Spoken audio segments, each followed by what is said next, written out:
Los organismos responsables de regular la contratación pública y de fiscalizar el gasto público apenas han comenzado a rascar la superficie de cómo se ha gestionado miles de millones de euros en condiciones de control laxo. La aportación extra del Estado por el llamado Fondo COVID para hacer frente al aumento de gasto derivado de la pandemia ascendió a 453 millones de euros.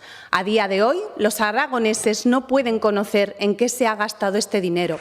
Este grupo parlamentario solicitó la comparecencia del consejero de Hacienda para pedir explicaciones de esta cuenta general, pero no obtuvimos respuesta alguna del consejero a las preguntas formuladas. Otro ejemplo, el suministro de vacunas mediante procedimiento negociado sin publicidad, del que no existe proceso de negociación y que el Gobierno de Aragón ha asumido las condiciones que establecía la empresa.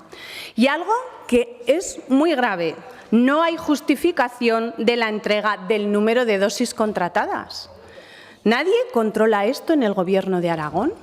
O cuestiones como el pago por anticipado del $250.000 de la adquisición de material sanitario por parte del Instituto Aragonés de Servicios Sociales, del que no existe factura y tampoco hay justificación de la recepción de material.